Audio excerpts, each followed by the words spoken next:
Welcome to House Call, the podcast where we dive into the do's and don'ts of interior design. I'm your host, Caroline Klein. I'm an interior designer, vintage obsessed, and I want you to love coming home as much as I do. I'm here to give you practical tips and a roadmap to creating a home you never want to leave. Think of this as a coffee date with your interior design bestie. Let's get into it.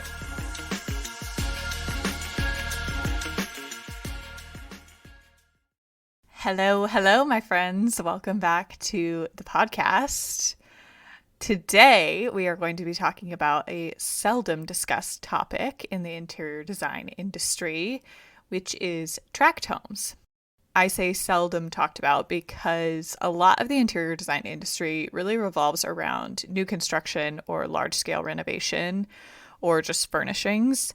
And I would say that's where we make our bread and butter, but many people live in tract homes or subdivisions, and they want their home to feel like a true reflection of them and their family, which at the end of the day is why I got into this field, and it's something that I feel super strongly about. So tract homes are housing developments that subdivide massive lots into smaller lots, and then the developer builds almost identical homes on the lots. And they're often located in the suburbs of really large metropolitan areas. And you could be listening and you could be like, duh, Caroline, everyone knows what tract homes are. But I just wanted to make sure I defined it before we moved into things, make sure everybody's on the same page. To kick things off, I wanted to give a little history of tract homes because you know I love a little history. And I didn't think it was going to be quite as fascinating as it was. Tract homes were popularized in Levittown in Nassau County, New York, in post-World War II America.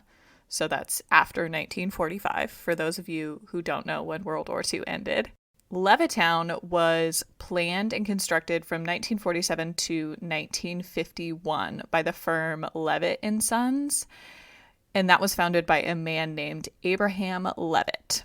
Levitt and Sons had previously made high-end homes in Long Island, but they saw a real opportunity as vets returned home from World War II and wanted to capitalize on that. Levittown was intended for affordable and safe housing for returning veterans and their families after World War II.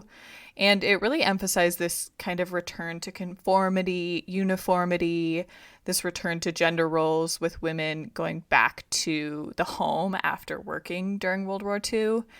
And it really it was sort of this like desire for everything to go back to normal. Everyone was kind of like, woof, that war took it out of us. Let's get back to the way things were. The homes in Levittown were all one story with an optional expansion attic, and they could be really quickly constructed in a day. The homes cost around $8,000 at the end of the 1940s, and with the GI Bill, it greatly reduced their cost to vets to only about $400.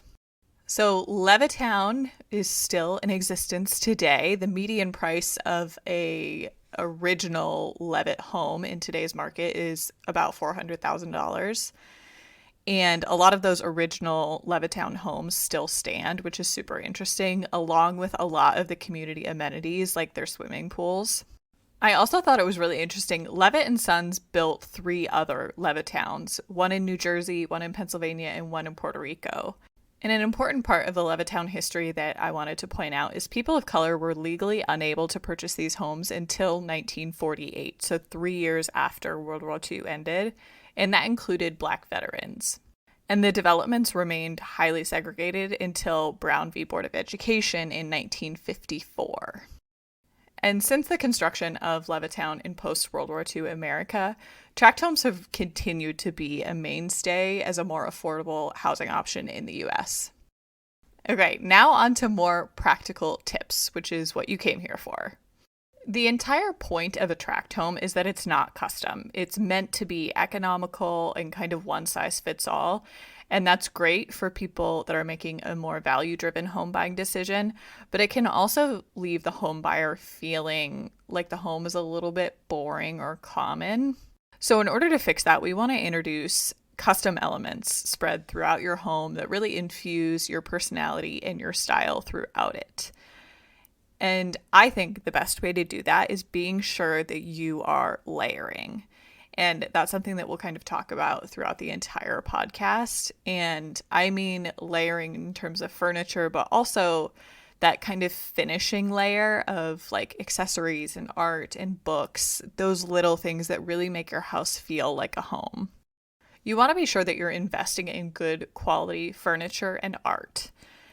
The great thing about this is that you will move these items with you as you move into new houses. A tract home that's filled with like IKEA furniture is going to feel a little bit soulless and it's going to feel like a tract home.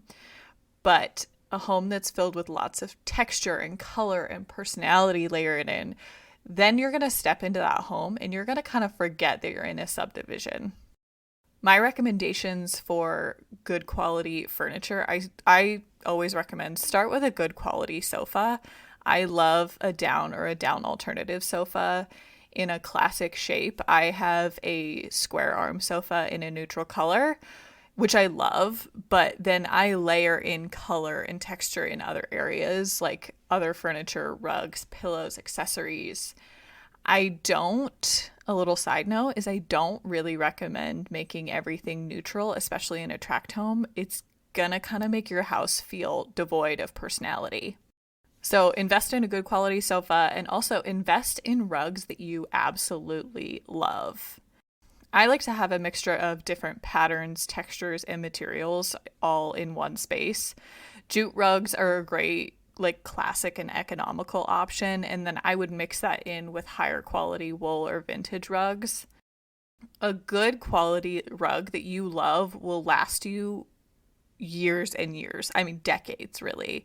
My mom has rugs that she bought. I mean, I think she's had these rugs close to my entire life. I don't remember a time when she didn't have these rugs, and they still look so beautiful. So if you invest in quality, you'll thank yourself later when you don't have to repurchase rugs. Another thing that I love to add into a tract home to give it more personality is beautiful original art or prints with really nice frames. In my opinion, art makes all the difference. I never feel like a house truly feels like home until there's art hanging on the walls. I like to do a mix of family photos in smaller frames, original art, prints from artists you love. All of that kind of puts your family's personal stamp on your home and it makes it feel like a reflection of the people and the personalities that live there. And by working in art and photos into the little nooks and filling up these really large blank walls, your eye is going to be drawn to those little areas when you walk into a room, and it's going to make your home feel layered and interesting. Okay, next up is swap out your lighting. Oh boy, lighting is one of my favorite topics. I know tract home builders are looking for lighting that they think everyone will like, but dang, in my opinion, they have somehow found lighting that nobody likes. And it's so often cheap, the wrong scale. In the best cases, usually it's boring. And in the worst cases, it's hideous. Now that you've heard my rant about tract home lighting, we can move on to how to fix it.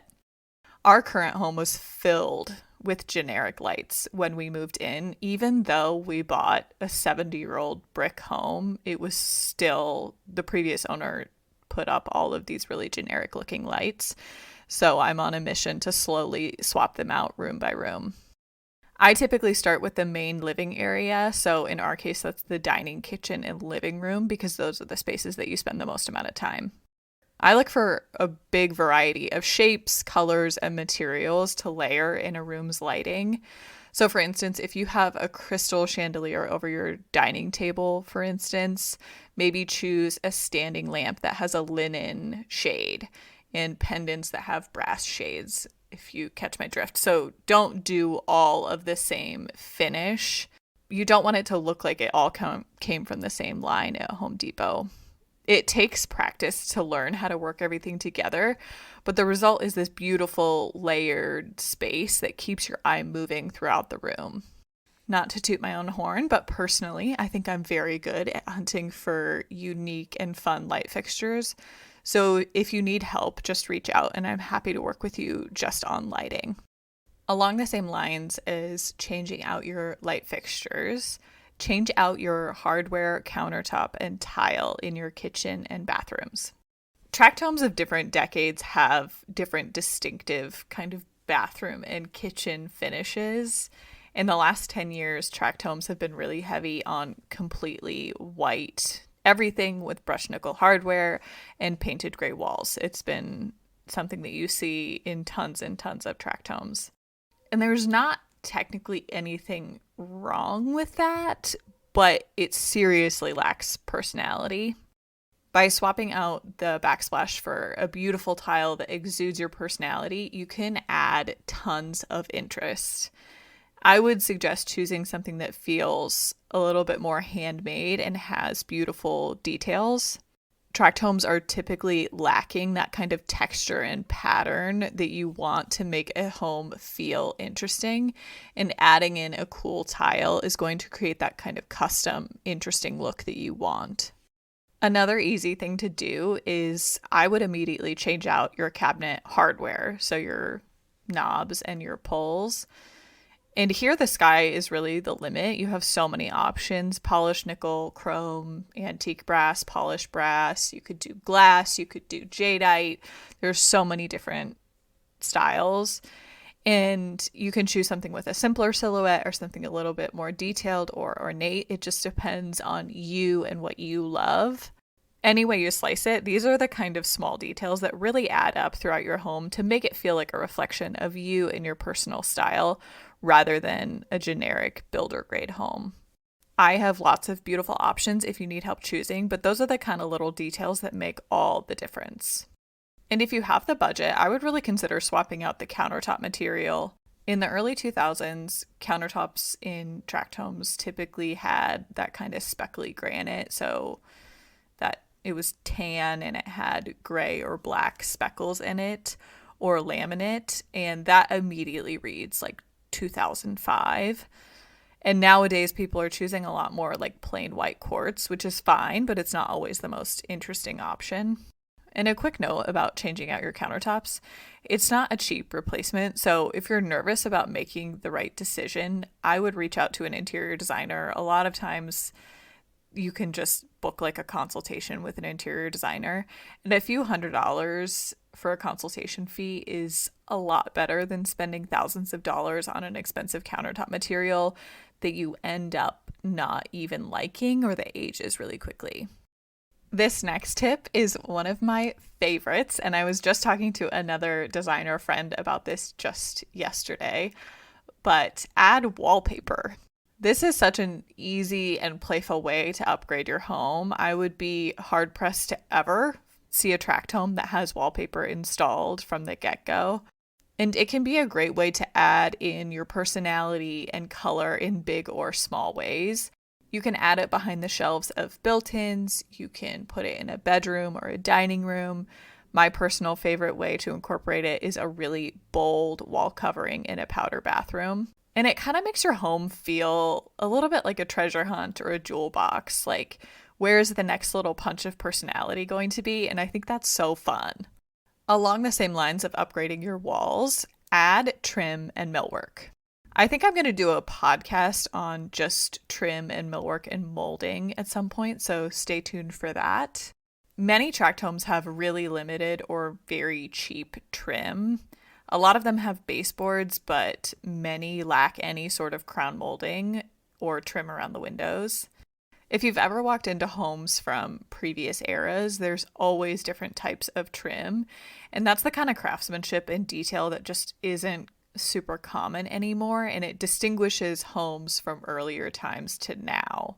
And I always say that trim is not always a detail that you realize is missing, but you can kind of feel a difference when it's in there. Your home just feels a little bit more finished. And I really believe that trim adds a level of detail that truly cannot be understated. Good design is all about the details, and trim is one of those things. And I don't always recommend that people DIY certain things, but putting up trim is pretty easy to do yourself. Metrie, metrie.com has some really beautiful trim options, and even Home Depot has more basic options that are better than nothing. So if you just get yourself a miter saw and a nail gun, you'll be good as gold. And finally, my last bit of advice is replace window coverings. Plastic blinds are really common in tract homes, and they lack personality and don't feel custom or special at all. I am personally on a mission to eradicate plastic blinds from existence. I just think they're a huge pain to dust. They get disgusting really easily. And I don't think they either block out like too much sun or too little light. I just don't like them. And I think there are way better options that function better and look better and stand the test of time style-wise. Some options if you're looking to replace your window coverings. And remember, we're trying to add texture and color and personality to tract homes because that's what's going to make your home feel more custom and designed and interesting. Curtains are a great option. I don't recommend you buy ones with the grommets. Use curtain rings or like pinch pleat clips work really well. Woven bamboo blinds are really pretty. Fabric Roman shades. Or you can do a combination of a couple different things. I think it's really great, especially in a tract home where I've said a million times, we're trying to add personality. Layering two types of window coverings adds a lot of depth and interesting instead of just having one material. And it kind of makes your home just feel a little bit more custom and cozy. All right, so just to recap, to add more personality and interest to your home, I recommend investing in good quality furniture and art and rugs, swapping out your lighting, changing out your hardware, countertop, and tile if you're able to. Add some wallpaper in some fun little nooks and crannies, add trim and millwork, and replace your window coverings. There are so many more ways that you can add personality to a tract home, but these are some pretty good places to start. I hope you guys enjoyed this episode on how to add a little bit more personality and charm to your tract home. If you have any questions, please let me know. I would love to talk to you more about this. Otherwise, I will talk to you guys next week. Bye.